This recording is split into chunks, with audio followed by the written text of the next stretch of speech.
Bagaimana Ibnu Katsir rahimahullah, ahli tafsir yang masyhur punya tafsir Quranul Azim, di jilid 3 halaman 164 menjelaskan. Dia mengatakan, di dunia dia tidak akan mendapatkan ketenangan dan ketentraman bagi orang yang bermaksiat kepada Allah. Hidupnya akan sumpek, suntuk, sedih, gelisah. Sebanyak apapun harta yang dia milikin, gak pernah cukup. Rumahnya mewah, gelisah di dalamnya. Karena berisi dengan hal-hal yang haram. Ada orang rumahnya gubuk, kecil, biasa, miskin, susah. Pas-pasan hidupnya, tapi tenang jiwanya. Nah itu karena jauh dari kemaksiatan.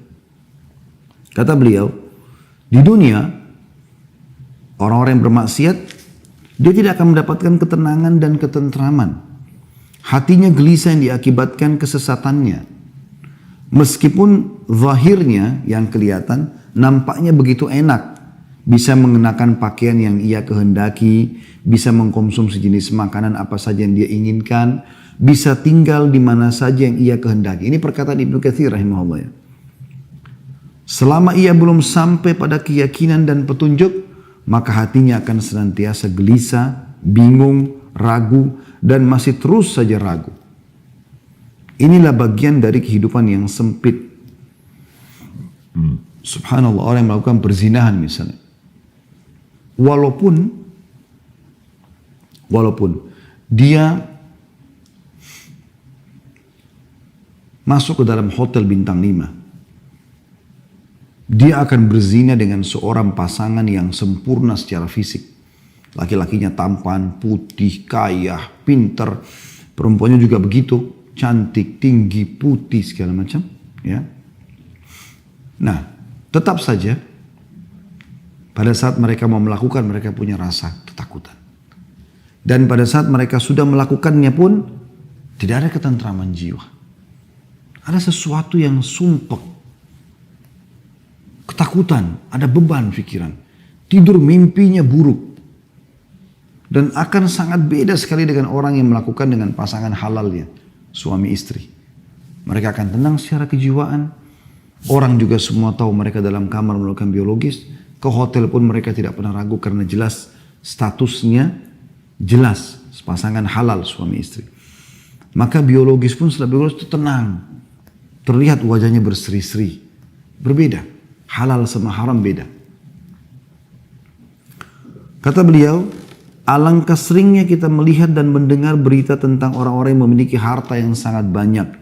Mati bunuh diri dengan terjun dari tempat-tempat yang tinggi atau gedung-gedung. Apa yang menyebabkan mereka melakukan itu? Pasti penyebabnya adalah sempitnya kehidupan yang menderahnya akibat berpaling dari zikrullah. Kalau orang-orang yang berpaling dari zikrullah, mengingat Allah, tidak bertaubat, maka akibatnya mereka akan dikumpulkan pada hari kiamat di padang mahsyar dalam keadaan buta. Sebagaimana Allah sudah menyebutkan itu dalam surah Al-Isra, surah nomor 17 ayat 72. A'udzu billahi minasyaitonir rajim wa man kana fi hadhil a'ma fa huwa fil akhirati a'ma wa adallu sabila. Siapa yang dalam kehidupan dunia ini buta hatinya dari maksiat kepada maksiat dan orang-orang yang tidak punya ilmu agama, mereka kalau buat dosa mereka tidak taubat.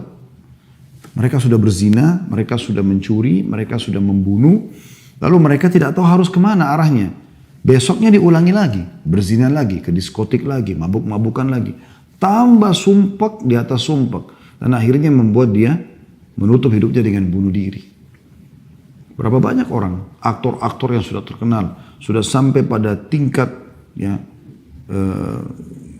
terkenal sekali, famous sampai luar biasa, seluruh dunia mungkin mengenalnya. Tapi ditutup hidupnya dengan narkotika, ditutup hidupnya dengan bunuh diri, ya, ribut rumah tangganya, dan segala macam hal. Tidak sedikit ada orang yang datang konsultasi sama kami begitu keadaannya. Secara zahir kelihatannya bahagia.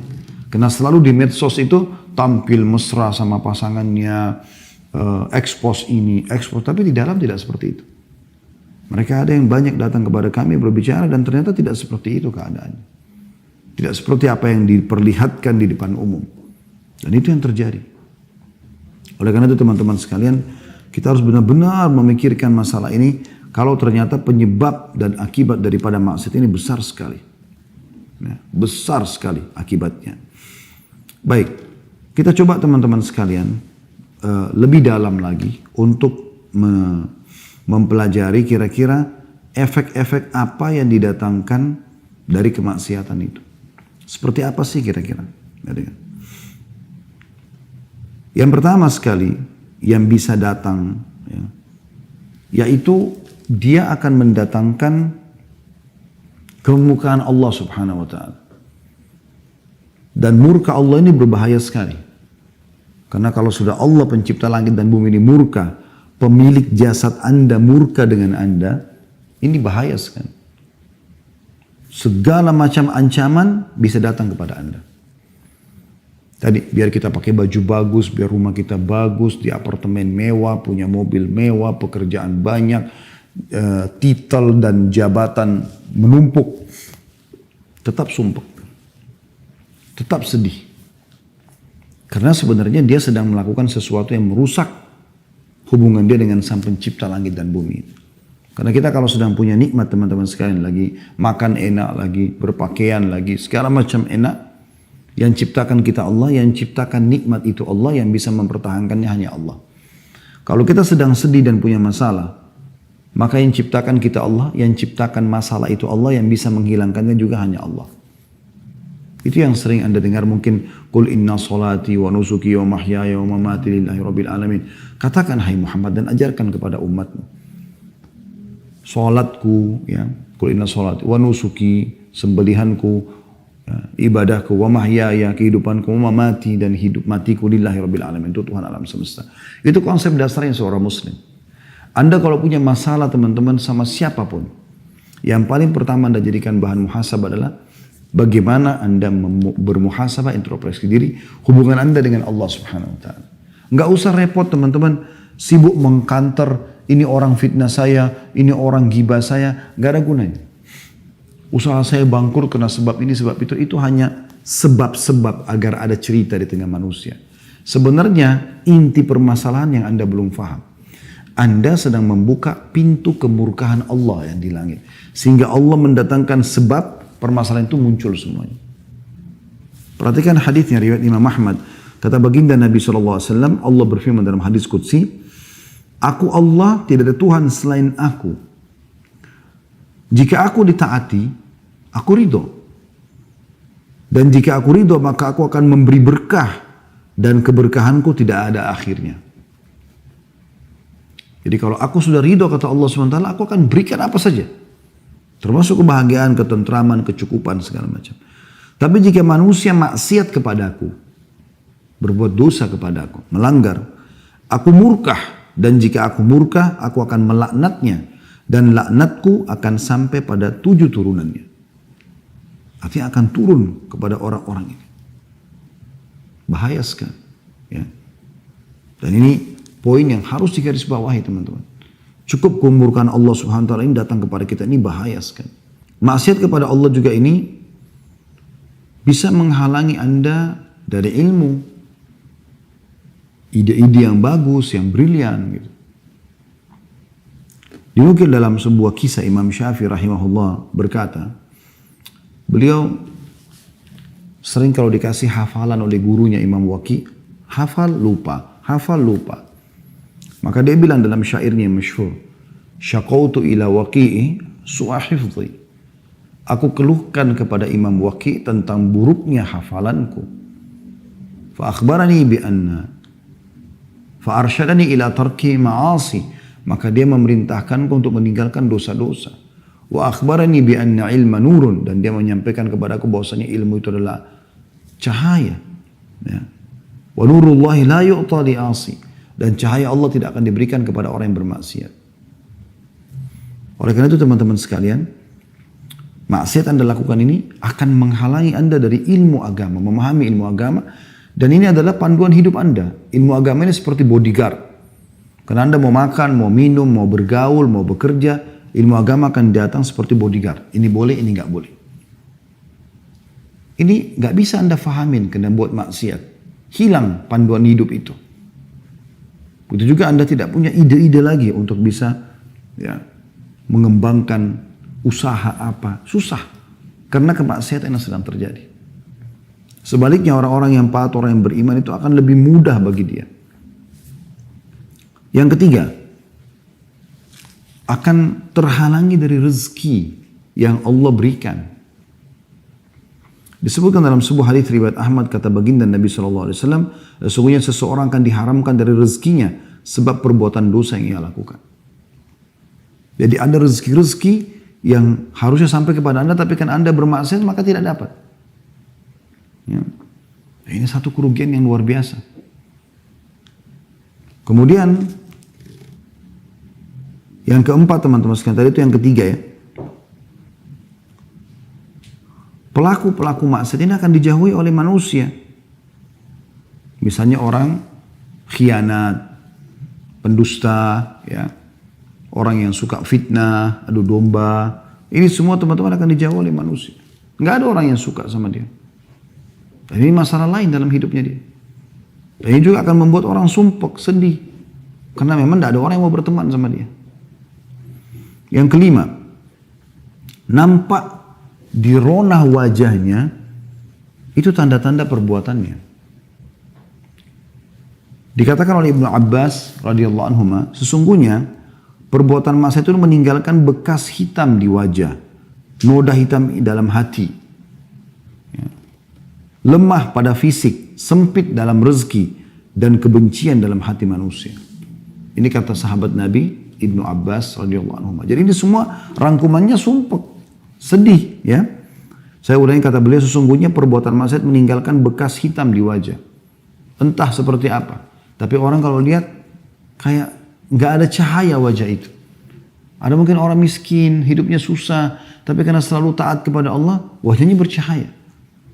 Kalau Allah bisa memberikan kepada kita digabungkan, alhamdulillah, kita sudah kaya, mampu, pintar, maka Allah berikan gabungan antara pencahayaan di wajah dan juga rezeki yang melimpah. Noda hitam dalam hati, hatinya kelam, sumpek. Karena kalau hati terang, dia akan senang, bahagia. Kemudian lemah pada fisik, mudah sakit, kena penyakit-penyakit kronis.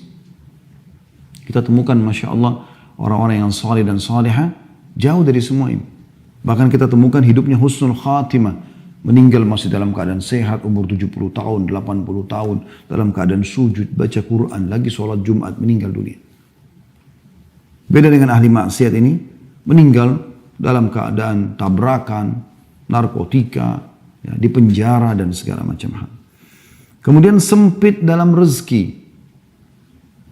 Dan yang terakhir kebencian manusia. Orang tidak suka dengan orang-orang yang berbuat maksiat ini. Secara fitrah, orang yang suka, walaupun tampan, walaupun cantik, tapi lisannya tajam, suka nyakitin orang, orang nggak suka berteman sama dia. Dan ini hal yang luar biasa teman-teman sekalian, yang harus diperhatikan baik-baik. Efeknya luar biasa. Kemudian yang keenam, lidahnya itu bisa menjadi clue pada saat meninggal, ajal datang. Umumnya ahli maksiat ini susah untuk syahadat, ya, susah untuk beribadah kepada Allah Subhanahu wa taala. Dia akan tutup hidupnya dengan perbuatan buruk. Disebutkan dalam sebuah hadis yang sahih bahwasanya Nabi SAW bersabda, ya, Allah akan menutup hidup seseorang hamba sesuai dengan hal yang ia biasa lakukan. Jadi kalau teman-teman mau lihat orang ini husnul khatimah atau su'ul khatimah, apakah hidupnya baik atau buruk, ya, itu teman-teman sekalian lihat beberapa hari sebelum dia meninggal. Dia kalau terbiasa mengerjakan satu perbuatan dalam hidupnya walaupun manusia tidak tahu, Allah akan buat dia melakukan itu. Misal contoh, selama ini orang tidak pernah tahu dia itu berzina misalnya. Maka pada saat mau meninggal, dia akan melakukan perbuatan itu sehingga nanti Allah tutup hidupnya dengan itu, wa na'udzubillah.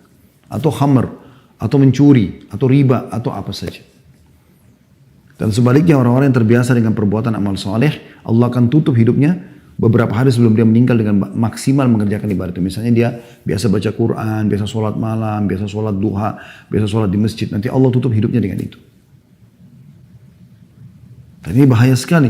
Berarti orang yang terbiasa bermaksiat teman-teman, Allah akan tutup dia dengan itu. Allah permalukan di dunia dia dengan dia melakukan kemaksiatan tersebut, lalu kemudian dia akan meninggal dalam keadaan berbuat maksiat itu. Nah, ini efek yang luar biasa. Yang lebih luar biasa lagi teman-teman, yang terakhir adalah yang ke-8 ya, kurang lebih. Itu bisa terwariskan perbuatan-perbuatan buruk ini. Sebagaimana amal soleh juga bisa terwariskan. Sekarang kalau terwariskan itu begini maksudnya. Teman-teman kalau biasa melakukan satu kemaksiatan, Anda kan akan kerjakan itu, akan dilihat oleh anak-anak. Anak-anak mungkin akan menjadikan sebagai contoh dan tolok ukur. Oh ternyata ayah saya itu begini, ibu saya itu begini. Kita temukan dalam rumah tangga teman-teman sekalian, kalau seandainya ada orang yang terbiasa teriak-teriak misalnya, bertengkar, berkelahi sama pasangannya, maka kita temukan anaknya itu memang suka teriak-teriak. Kalau di rumah itu santun, sopan, baik, maka juga begitu kondisi anak-anaknya. Keluarga itu biasa orang tuanya sholat, ya, berbagi, bersedekah, anak juga akan seperti itu. Tapi kalau mereka biasa buat kemaksiatan, anak juga kita akan temukan seperti itu. Yang kita temukan biasa orang-orang yang istilahkan broken home dan segala macam. Anak-anaknya karena dilihat ibunya sama laki-laki lain, ayahnya sama laki-laki lain. Di rumah ada khamar, di rumah ada narkotika dan segala macam hal. Anaknya jadi ikut-ikutan. Dan itu terwariskan. Itu bahaya sekali. Makanya Umar bin Khattab radhiyallahu anhu itu pernah lewat di rumah salah satu penjual susu di kota Madinah di malam hari. Kebetulan yang jual susu ini seorang nenek tua punya cucu. Cucunya perempuan.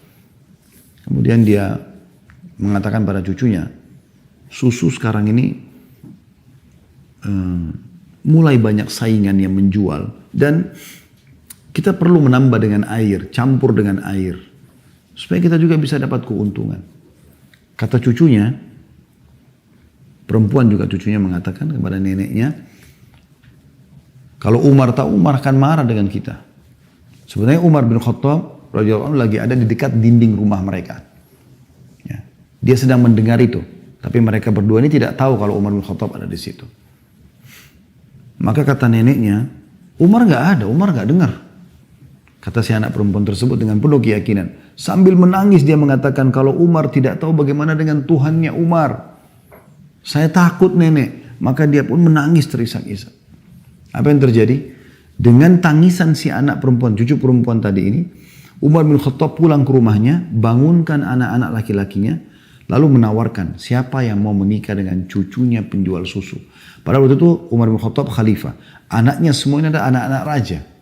Disuruh nikah dengan cucu penjual susu. Kenapa? Karena Umar bin Khattab tahu bahwasanya si cucu tadi ini tidak mungkin mengingatkan neneknya sambil menangis kecuali karena keimanannya. Umar bin Khattab membeli keimanan itu karena tahu nanti juga akan terwariskan itu. Dan ternyata betul sebagian ulama mengatakan dari anak Umar yang bernama Asim menikah dengan cucu penjual susu tadi, lahirlah Abdul Aziz, dan dari Abdul Aziz lahir Umar bin Abdul Aziz yang terkenal dengan kesolehannya. Jadi ini bisa saja terjadi. Gitu kan. Ini efek-efek yang luar biasa. Baik, kita tutup teman-teman sekalian dengan lalu apa yang harus kami lakukan.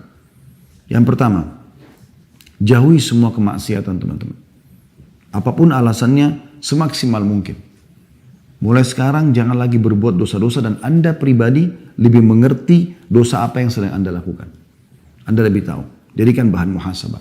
Karena memang ada timbangannya. Kalau ini timbangan dosa dan ini timbangan amal saleh. Selama ini masih berimbang, Anda masih buat dosa dan Anda juga masih ibadah. Anda sholat, Anda tutup aurat.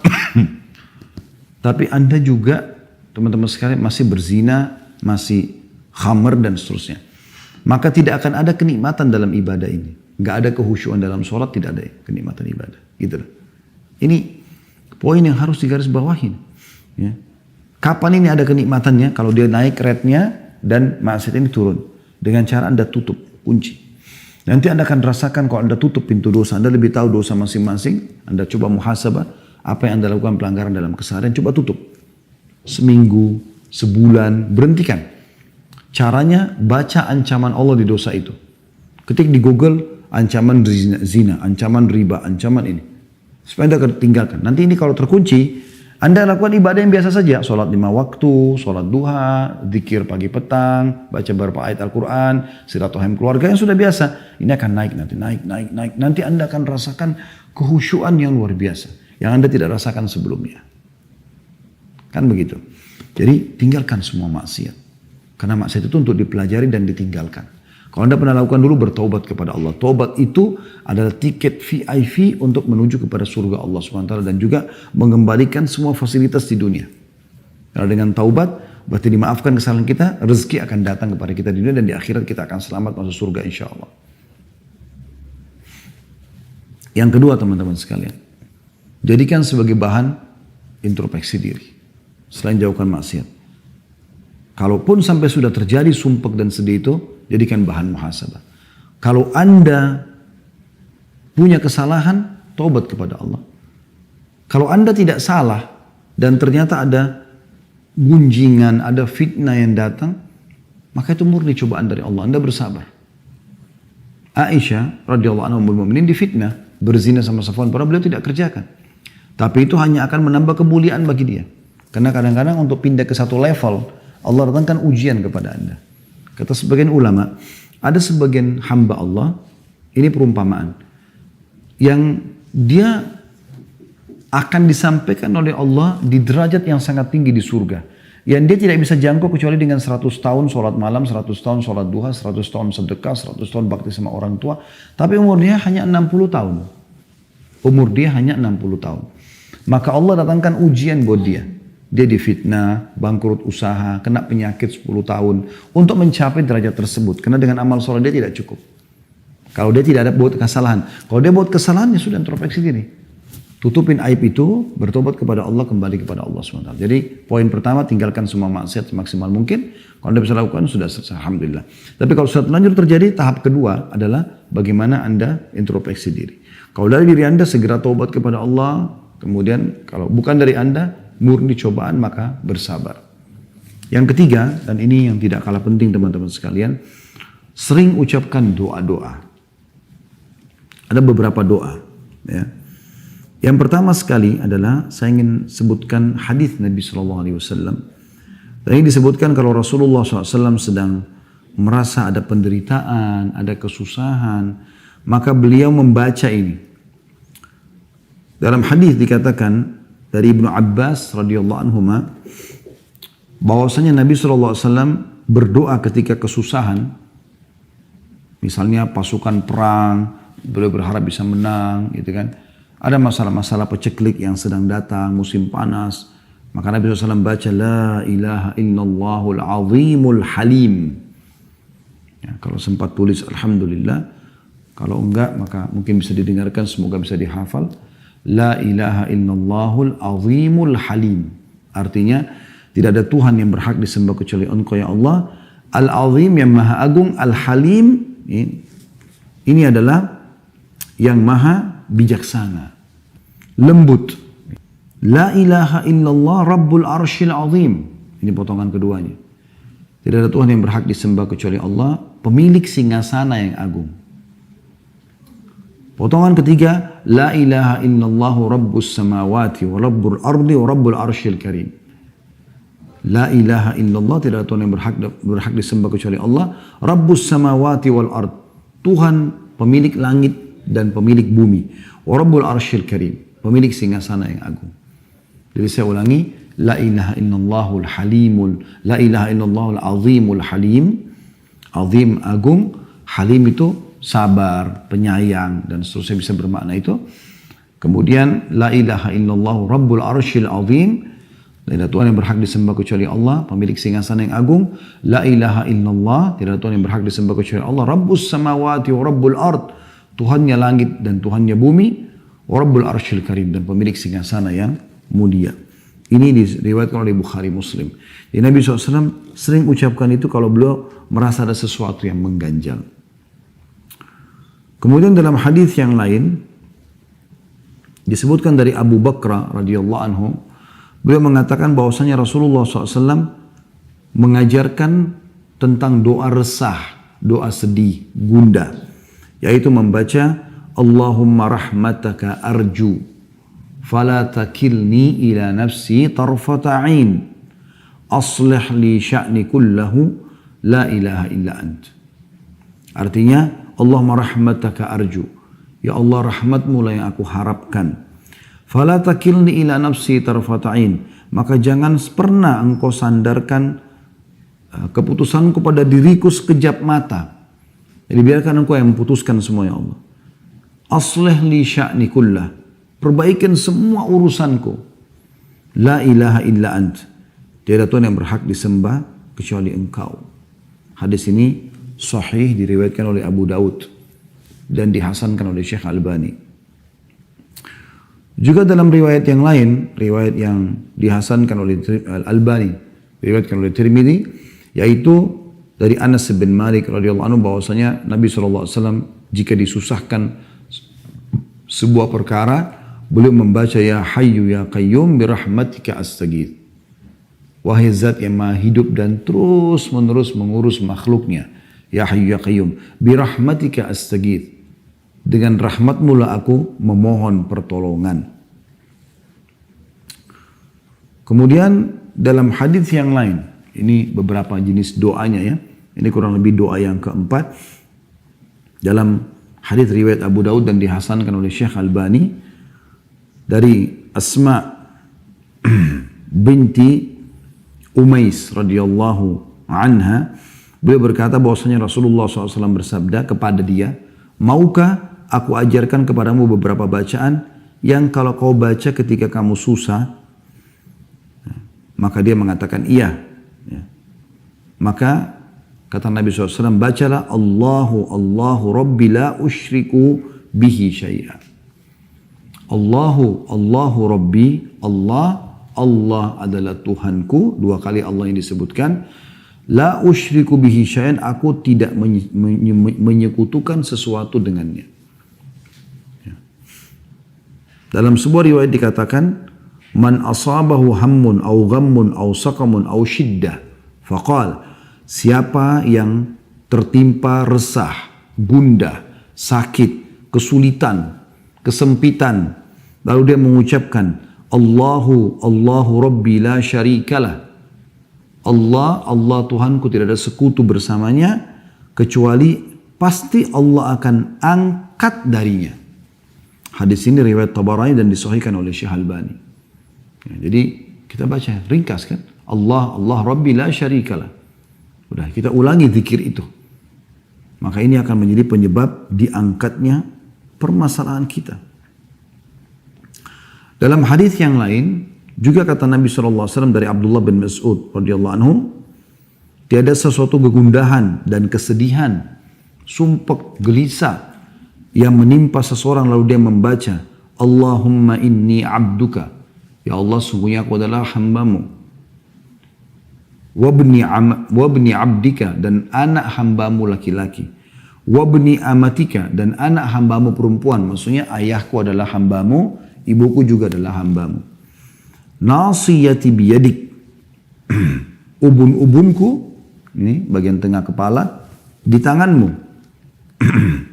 madin fiyya hukmu, berjalan berlaku keputusanmu padaku, adlun fiyya qada'uk, sangat adil keputusanmu padaku, as'aluka bikulli ismin huwalak, aku memohon kepada semua nama yang kau miliki, sammaita bihi nafsak, engkau menamakan dirimu dengannya, au 'allamtahu ahadan min khalqik, atau engkau mengajarkan kepada salah satu hambamu, au anzaltahu fi kitabik, atau engkau turunkan pada kitabmu, au sta'tharta bihi fi ilmil ghaibi 'indak, atau engkau menyimpannya di sisimu, di ilmu ghaib milikmu, antaj'al Qur'an rabi'a qalbi, agar engkau menjadikan Al-Qur'an sebagai penghibur hatiku, wa nura sadri, cahaya dadaku, wajila'a huzni wa dhahaba hammi, dan penghibur kesedihanku juga penghibur kegelisahanku.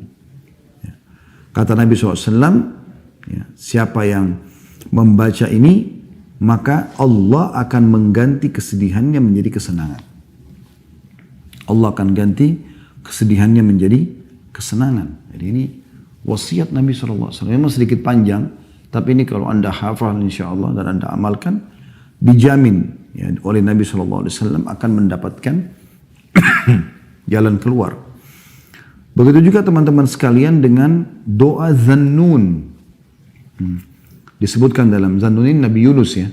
pada saat beliau di dalam perutnya ikan, ya, beliau mengucapkan la ilaha illa anta subhanaka inni kuntu minadh dhalimin. Tidak ada Tuhan yang berhak disembah kecuali Engkau, Maha Suci Engkau ya Allah, aku termasuk orang-orang zalim.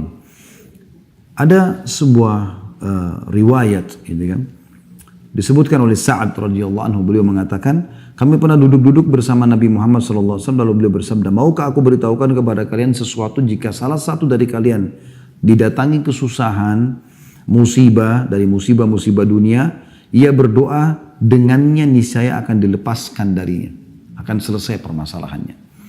Lalu beliau dijawab, tentu kami mau wahai Rasulullah. Kata Nabi SAW, doa Zannun yang ditelan oleh ikan, yaitu la ilaha illa anta subhanaka inni kuntu minadh dhalimin. Jadi ini beberapa jenis doa yang kita boleh baca, anjuran untuk baca. Ya, dan kalau misalnya Anda belum menghafalnya, Anda bisa tentunya kembali kepada doa dalam bahasa Indonesia, dalam bahasa Melayu, Anda bisa sampaikan. Yang penting adab doanya, Anda menghadap kiblat, Anda lebih baik berudu, ya. Kalau mau lebih bagus lagi, Anda sholat sunnah, taubat 2 rakaat. Selesai salam, Anda mengangkat tangan ke langit, jangan lupa puji Allah dulu minimal, alhamdulillah. Kemudian baca salawat kepada Nabi SAW, wassalatu wassalamu ala rasulillah. Lalu bahasa Melayu itu bahasa Indonesia. Ya Allah, sungguhnya hambamu ini telah tertimpa penyakit yang sudah sekian tahun menderita, ya. Angkatlah penyakit ini ya Allah, hanya Engkau lah yang bisa memberikan kesembuhan. Ya Allah, hambamu ini sudah lama menikah, belum memiliki keturunan, maka mudahkanlah keturunan untukku ya Allah, sebagaimana Engkau karuniakan keturunan kepada Nabi Zakaria, ya. Karena Nabi Zakaria menikah kurang lebih 70 tahun baru dapat anak, ya. Kemudian bisa juga misalnya ada masalah lain, ya Allah, sungguhnya hamba sudah terlilit utang yang sangat banyak. Ya, dan ini kesalahan hamba mohon ampun kepadamu ya Allah. Mudahkan hambamu untuk selalu, ya, bisa punya peluang untuk menyelesaikan utang tersebut sebelum meninggal dunia. Dan semua keluh kesah kita bahasakan dengan penuh keyakinan, teman-teman. Karena kata Nabi SAW, berdoalah kalian kepada Tuhan kalian dalam kondisi yakin akan diterima. Karena Allah tidak akan terima doa dari hati yang lalai. Dari hati yang lalai. Ya. Ini kurang lebih gambarannya. Kalau kita simpulkan sebenarnya jauhi kemaksiatan, teman-teman sekalian. Karena dia sumber kesedihan, sumpah, sedih dan segala macam. Bahkan salah satu dari para salafus saleh pernah berkata, aku tahu aku punya dosa kepada Tuhan Allah pada saat aku melihat perubahan sikap dari pasangan hidupku. Kebetulan karena dia laki-laki, dia mengatakan perubahan sikap dari istriku dan juga tungganganku. Bahkan tikus yang masuk ke dalam rumahku. Artinya, orang kalau jaga hubungannya sama Allah SWT, Allah akan jaga semua fasilitas yang ada pada dia.